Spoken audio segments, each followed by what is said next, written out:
नमस्कार शेतकरी बांधवांनो आणि भगिनींनो.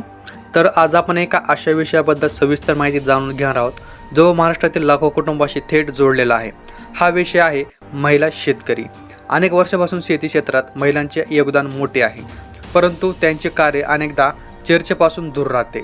आज परिस्थिती बदलत आहे. महिला शेतकरी केवळ शेतात काम करणाऱ्या मजूर म्हणून नव्हे, तर निर्णय घेणाऱ्या, आधुनिक तंत्रज्ञान वापरणाऱ्या, बचत गट चालवणाऱ्या आणि शेती व्यवसाय यशस्वीपणे उभा करणाऱ्या उद्योजक म्हणून पुढे येत आहेत. मित्रांनो, महाराष्ट्रातील ग्रामीण भागामध्ये सकाळी सूर्य उगवण्यापूर्वीच अनेक महिलांचा दिवस सुरू होतो. घरातील कामे, जनावरांची देखभाल, पाणी भरणे, मुलांची काळजी आणि त्याचबरोबर शेतातील विविध कामे अशा अनेक जबाबदाऱ्या त्या सांभाळतात. शेतीमधील पेरणी, निंदणी, खुरपणी, कापणी आणि उत्पादन प्रक्रिया या सर्व टप्प्यांमध्ये महिलांची भूमिका अत्यंत महत्त्वाची असते. कृषी क्षेत्रातील तज्ज्ञांच्या मते भारतातील शेतीमध्ये महिलांचे योगदान 50% जास्त आहे. अनेक ठिकाणी पुरुष रोजगारीसाठी शहराकडे गेल्यानंतर शेतीची संपूर्ण जबाबदारी महिलांवर येते. त्यामुळे आज महिला शेतकरी हा विषय केवळ सामाजिक नाही, तर आर्थिकदृष्ट्याही अत्यंत महत्त्वाचा बनला आहे. महाराष्ट्रातील अनेक जिल्ह्यांमध्ये महिला बचत गटांच्या माध्यमातून शेतीमध्ये मोठे बदल घडताना दिसत आहेत. काही गटांनी सेंद्रिय शेती सुरू केली आहे, काहींनी प्रक्रिया उद्योग उभारले आहेत, तर काहींनी थेट ग्राहकांना विक्री करण्याचे मॉडेल विकसित केले आहेत. विशेष म्हणजे आता महिला शेतकरी आधुनिक तंत्रज्ञानाचा वापर करूही लागले आहेत. मोबाईल ॲप्सच्या माध्यमातून हवामान अंदाज पाहणे, बाजारभाव जाणून घेणे, कृषी सल्ला मिळवणे आणि ऑनलाईन प्रशिक्षण घेणे यासारख्या गोष्टी ग्रामीण भागातही वाढताना दिसत आहेत. मित्रांनो, राज्य सरकार आणि केंद्र सरकारकडून महिला शेतकऱ्यांसाठी विविध योजना राबवल्या जात आहेत. स्वयंसहायता गटांना आर्थिक मदत, कृषी प्रशिक्षण, शेतीपूरक व्यवसायासाठी कर्ज सुविधा आणि विविध अनुदान योजनांचा लाभ महिलांना मिळत आहे. तथापि अजूनही अनेक आव्हाने कायम आहेत. जमीन मालकी हक्काचा प्रश्न हा त्यापैकी सर्वात मोठा मुद्दा मानला जातो. अनेक महिला प्रत्यक्ष शेती करतात, पण जमीन त्यांच्या नावावर नसते. त्यामुळे काही योजनांचा लाभ घेण्यात अडचणी निर्माण होतात. कृषी तज्ज्ञांच्या मते महिला शेतकऱ्यांना आर्थिक सक्षमीकरणाबरोबरच तांत्रिक प्रशिक्षण आणि बाजारपेठेपर्यंत थेट पोहोच मिळणे अत्यंत आवश्यक आहे. यामुळे त्यांच्या उत्पन्नामध्ये वाढ होऊ शकते. आज महाराष्ट्रातील अनेक महिला ड्रीप सिंचन, पॉलीहाऊस शेती, फळबाग, भाजीपाला उत्पादन, दुग्ध व्यवसाय, कुक्कुटपालन यासारख्या क्षेत्रामध्ये यशस्वीपणे काम करत आहेत. काही महिलांनी तर निर्यातक्षम उत्पादनामध्येही उल्लेखनीय कामगिरी केली आहे. ग्रामीण भागातील बचत गटांनी अनेक कुटुंबांचे आर्थिक चित्र बदलले आहे. छोट्या बचतीपासून सुरू झालेला प्रवास आता उद्योग उभारण्यापर्यंत पोहोचला आहे. महिलांनी तयार केलेल्या कृषी उत्पादनांचा आता शहरामध्ये आणि ऑनलाईन बाजारपेठेमध्ये देखील मागणी वाढताना दिसत आहे. मित्रांनो, बदलत्या काळामध्ये महिला शेतकरी केवळ शेती करणारी व्यक्ती राहिलेली नाही, तर ती व्यवस्थापक, उद्योजक, निर्णयकर्ता आणि नव्या ग्रामीण अर्थव्यवस्थेची महत्त्वाची आधारस्तंभ बनत आहे. याच विषयावर आणखी सविस्तर माहिती, सरकारी योजना, यशस्वी महिला शेतकऱ्यांच्या प्रेरणादायी कथा, उत्पन्न वाढवण्याचे मार्ग आणि भविष्यातील संधी याबद्दल आपण पार्ट 2 मध्ये सविस्तर जाणून घेणार आहोत. पार्ट 1 मध्ये आपण महिला शेतकऱ्यांचे शेतीमधील योगदान, त्यांच्यासमोरील प्रमुख आव्हाने आणि बदलत्या काळात निर्माण होत असलेली नवीन संधी याबाबत माहिती घेतली. आता पार्ट 2 मध्ये आपण महिला शेतकऱ्यांसाठी उपलब्ध असलेल्या विविध योजना, बचत गटांची ताकद, यशस्वी उदाहरणे आणि ग्रामीण अर्थव्यवस्थेमध्ये महिलांची वाढती भूमिका याबद्दल सविस्तर माहिती जाणून घेणार आहोत. मित्रांनो, गेल्या काही वर्षांमध्ये महाराष्ट्रातील ग्रामीण भागांमध्ये महिलांच्या नेतृत्वाखाली अनेक सकारात्मक बदल घडताना दिसत आहेत. एकेकाळी केवळ घरकाम आणि शेतातील मजुरीपुरती मर्यादित असलेली महिला आज स्वतःचा व्यवसाय उभारत आहे, शेतीमध्ये नवीन प्रयोग करत आहे आणि गावाच्या विकासामध्ये देखील महत्त्वाची भूमिका बजावत आहे. महिला शेतकऱ्यांच्या प्रगतीमध्ये स्वयंसहायता गट म्हणजेच बचत गटांनी अत्यंत महत्त्वाची भूमिका बजावली आहे. महाराष्ट्रातील हजारो गावांमध्ये महिला बचत गट सक्रिय असून त्यांनी केवळ आर्थिक बचतच केली नाही, तर ग्रामीण समाजामध्ये आत्मविश्वास आणि नेतृत्व क्षमता देखील निर्माण केली आहे. अनेक ठिकाणी महिलांनी दर महिन्याला थोडी बचत करून मोठा निधी उभा केला आहे. या निधीच्या माध्यमातून काहींनी शेतीसाठी बियाणे खरेदी केली, काहींनी शेतीपूरक व्यवसाय सुरू केले, तर काहींनी लघु उद्योग उभारले. यामुळे कुटुंबाचे उत्पन्न वाढण्यास मदत झाली आहे. मित्रांनो, आज महाराष्ट्रातील अनेक महिला शेतकरी दुग्ध व्यवसायामध्ये मोठ्या प्रमाणावर कार्यरत आहेत. ग्रामीण भागांमध्ये दूध संकलन केंद्राशी जोडून महिलांनी नियमित उत्पादनाचा स्रोत निर्माण केला आहे. काही भागांमध्ये महिलांच्या सहकारी दूध संघांनी उल्लेखनीय यश मिळवले आहे. त्याचप्रमाणे शेळी पालन, कुक्कुटपालन, मधमाशी पालन आणि मत्स्य व्यवसाय यांसारख्या शेतीपूरक उद्योगामध्ये देखील महिलांचा सहभाग वाढताना दिसत आहे. कमी भांडवलामध्ये सुरू होणारे हे व्यवसाय अनेक कुटुंबांसाठी अतिरिक्त उत्पन्नाचे साधन बनले आहे. राज्य सरकार आणि विविध संस्थांच्या माध्यमातून महिलांना प्रशिक्षण कार्यक्रम देखील दिले जात आहेत. आधुनिक शेती तंत्रज्ञान, सेंद्रिय शेती, मूल्यवर्धन, पॅकेजिंग, विपणन आणि आर्थिक व्यवस्थापन याबाबत प्रशिक्षण देण्यात येत आहे. यामुळे महिलांचा आत्मविश्वास वाढत असून त्या अधिक सक्षमपणे व्यवसाय हाताळू लागले आहेत. मित्रांनो, सध्या कृषी क्षेत्रामध्ये मूल्यवर्धनाला मोठे महत्त्व प्राप्त झाले आहे. फक्त उत्पादन विकण्याऐवजी त्यावर प्रक्रिया करून विकल्यास अधिक नफा मिळू शकतो. ही बाब अनेक महिला शेतकऱ्यांनी ओळखली आहे. उदाहरणार्थ, काही महिला गटांनी हळद प्रक्रिया उद्योग सुरू केले आहेत. काहींनी मिरची पूड, मसाले, लोणची, पापड, धान्य प्रक्रिया आणि फळांपासून विविध उत्पादने तयार करण्याचे उद्योग उभारले आहेत. यामुळे उत्पादनाला अधिक किंमत मिळते. विशेष म्हणजे आता डिजिटल युगामध्ये महिला शेतकरी ऑनलाईन विक्रीकडेही वळताना दिसत आहे. सोशल मीडिया, व्हॉट्सअप गट आणि ई-कॉमर्स प्लॅटफॉर्मच्या माध्यमातून अनेक महिला थेट ग्राहकापर्यंत पोहोचत आहेत. यामुळे मध्यस्थाची गरज कमी होत असून नफ्यात वाढ होत आहे. मित्रांनो, महिला शेतकऱ्यांसाठी कर्ज सुविधा हा देखील एक महत्त्वाचा विषय आहे. अनेक बँका आणि वित्तीय संस्था महिलांसाठी विशेष कर्ज योजना उपलब्ध करून देत आहेत. काही योजनांमध्ये व्याजदर सवलतीचे असतात, तर काही ठिकाणी अनुदानाचा लाभ देखील मिळतो. तथापि अजूनही काही महिला आर्थिक कागदपत्रे, बँक प्रक्रिया आणि कर्ज अर्ज याबाबत अनभिज्ञ असतात. त्यामुळे आर्थिक साक्षरता वाढवणे अत्यंत आवश्यक मानले जाते. अनेक स्वयंसेवी संस्था आणि सरकारी विभाग या दिशेने काम करत आहेत. मित्रांनो, आता आपण काही प्रेरणादायी उदाहरणे पाहूयात.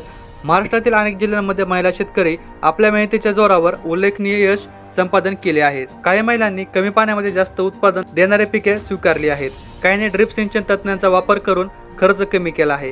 काहींनी सेंद्रिय शेतीद्वारे वेगळी बाजारपेठ निर्माण केली आहे. तर काही महिलांनी फळबागाच्या माध्यमातून दीर्घकालीन उत्पादनाचे मॉडेल विकसित केले आहेत. ग्रामीण भागातील अनेक मुली आता कृषी शिक्षण घेऊ लागले आहेत. काही महाविद्यालयामध्ये मुलींचे प्रमाण वाढताना दिसत आहेत. या शिक्षणाचा फायदा थेट शेतीमध्ये होत असून आधुनिक तंत्रज्ञानाचा वापर वाढत आहे. मित्रांनो, हवामान बदल सध्या शेतीसमोर सर्वात मोठे आव्हान मानले जाते.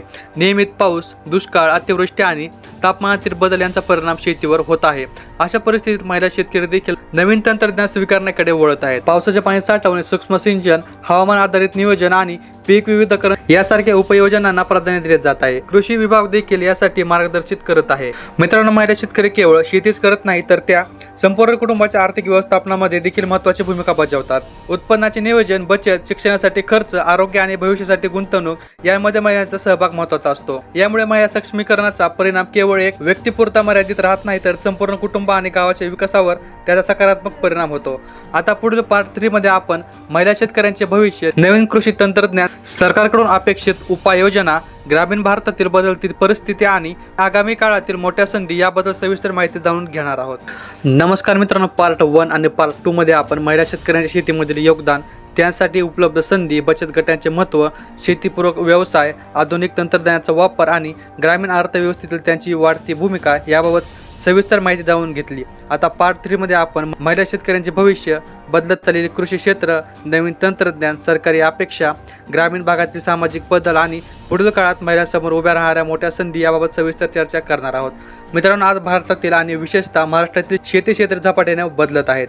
काही वर्षापूर्वी पारंपरिक पद्धतीने केली जाणारी शेती आता आधुनिक तंत्रज्ञानाच्या दिशेने वाटचाल करत आहे. या बदलामध्ये महिला शेतकरी देखील मोठ्या प्रमाणावर सहभागी होत आहेत.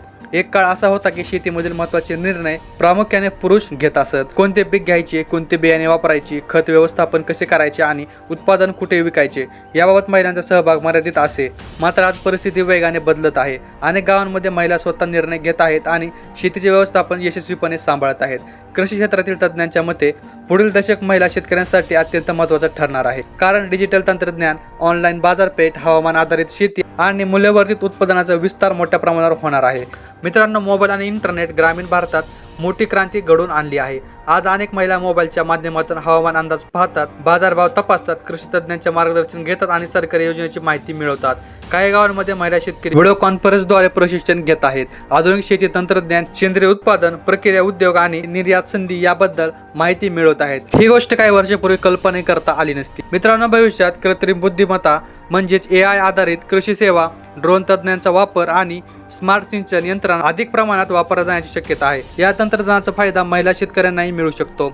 उदाहरणार्थ, ड्रोनच्या मदतीने पीक निरीक्षण करणे, कीड व रोगांचा अंदाज घेणे, खत फवारणी करणे आणि उत्पादनाचा डेटा गोळा करणे अधिक सोपे होत आहे. यामुळे वेळ आणि खर्च दोन्ही कमी होऊ शकतात. त्याचप्रमाणे स्मार्ट सिंचन प्रणालीमुळे पाण्याचा अपव्यय कमी होतो. पिकांना आवश्यक तेवढेच पाणी दिले जाते. कमी पाण्यामध्ये अधिक उत्पादन घेण्याच्या दृष्टीने हे तंत्रज्ञान उपयुक्त मानले जात आहे. मित्रांनो, सेंद्रिय शेती हा देखील भविष्यातील एक महत्त्वाचा मार्ग मानला जात आहे. ग्राहकांमध्ये आरोग्याविषयी जागरूकता वाढत असल्यामुळे सेंद्रिय उत्पादनाची मागणी वाढत आहे.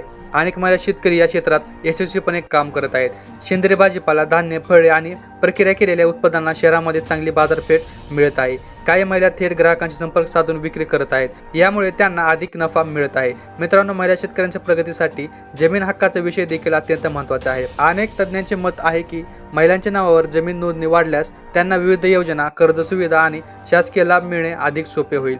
तसेच कृषी शिक्षणामध्ये महिलांचा सहभाग वाढणे देखील आवश्यक आहे। आज कृषी विद्यापीठे, प्रशिक्षण केंद्रे आणि कृषी विभाग केंद्रामध्ये महिलांची उपस्थिती वाढली आहे। ही सकारात्मक बाब मानली जाते। ग्रामीण भागातील तरुण मुले आता कृषी उद्योगाकडे वळताना दिसत आहेत। काही जणी प्रक्रिया उद्योग उभारत आहेत, काही जणी कृषी सल्लागार म्हणून काम करत आहेत, तर काही जणी थेट बाजारपेठेपर्यंत पोहोचण्याचे नवीन मॉडेल तयार करत आहेत। मित्रांनो, हवामान बदलाच्या पार्श्वभूमीवर शाश्वत शेती हा शब्द खूप महत्त्वाचा बनला आहे। शाश्वत शेती म्हणजे उत्पादन वाढवताना पर्यावरणाचे संरक्षण करणे। या क्षेत्रात महिलांची भूमिका अत्यंत महत्त्वाची मानली जात आहे। पाण्याचे संवर्धन, जैविक खतांचा वापर, स्थानिक बियांचे संरक्षण आणि नैसर्गिक साधनांचे जतन यामध्ये महिला सक्रियपणे योगदान देत आहेत। त्यामुळे पर्यावरणपूरक शेतीला चालना मिळत आहे। मित्रांनो, महिला शेतकरी सक्षम झाल्यास त्याचा फायदा केवळ शेतीपुरता मर्यादित राहत नाही। त्याचा परिणाम कुटुंबाच्या शिक्षणावर, आरोग्यावर, आर्थिक स्थितीवर आणि संपूर्ण गावाच्या विकासावर होतो। अनेक अभ्यासांमध्ये असे दिसून येत आहे की महिलांच्या हातात आर्थिक निर्णय क्षमता असल्यास कुटुंबातील मुलांच्या शिक्षणावर आणि आरोग्यावर आर्थिक गुंतवणूक केली जात आहे। त्यामुळे पुढील पिढीचा विकास देखील वेगाने होतो। महाराष्ट्रातील अनेक जिल्ह्यांमध्ये महिला शेतकरी आज प्रेरणादायी काम करत आहेत। त्यांच्या यशोगाथा इतर महिलांसाठी प्रेरणा बनत आहेत। काही परिस्थितीत त्यांनी चिकाटी, मेहनत आणि नवकल्पनाच्या जोरावर यश मिळवत आहेत। मित्रांनो, पुढील काळात कृषी क्षेत्रामध्ये तंत्रज्ञान, नवकल्पना आणि बाजारपेठेतील बदल वेगाने घडत राहतील। या बदलांशी जुळवून घेणाऱ्या महिला शेतकऱ्यांसाठी मोठ्या संधी उपलब्ध होऊ शकतात। सरकार, कृषी संस्था, स्वयंसेवी संघटना आणि समाज यांनी मिळून महिला शेतकऱ्यांना अधिक सक्षम करण्यासाठी प्रयत्न करणे अत्यंत आवश्यक आहे। प्रशिक्षण, आर्थिक मदत, बाजारपेठेपर्यंत प्रवेश आणि तांत्रिक मार्गदर्शन या क्षेत्रामध्ये अधिक काम होणे गरजेचे आहे। मित्रांनो, शेती केवळ व्यवसाय नाही तर देशाच्या अर्थव्यवस्थेचा कणा आहे आणि या कण्याला बळकटी देण्यामध्ये महिला शेतकऱ्यांचे योगदान अतिशय मोठे आहे। त्यांची मेहनत, जिद्द आणि संघर्ष त्यामुळे ग्रामीण भारताची प्रगती शक्य होत आहे। आजच्या विशेष मालिकेत आपण महिला शेतकऱ्यांचे योगदान, आव्हाने, संधी, योजना, तंत्रज्ञान, यशोगाथा आणि भविष्यातील शक्यता याबद्दल सविस्तर माहिती जाणून घेतली। तुमच्या परिसरात एखादी प्रेरणादायी महिला शेतकरी असेल तर तिची माहिती कमेंटमध्ये नक्की सांगा। अशाच महत्त्वाच्या शेती, ग्रामीण विकास, महिला सक्षमीकरण आणि ताज्या घडामोडीसाठी आपल्या चॅनलला नक्की सबस्क्राईब करा। व्हिडिओला लाईक नक्की करा। ही माहिती जास्तीत जास्त लोकांपर्यंत नक्की पोहोचवा। तर भेटूया नवीन एका व्हिडिओमध्ये। तोपर्यंत जय महाराष्ट्र।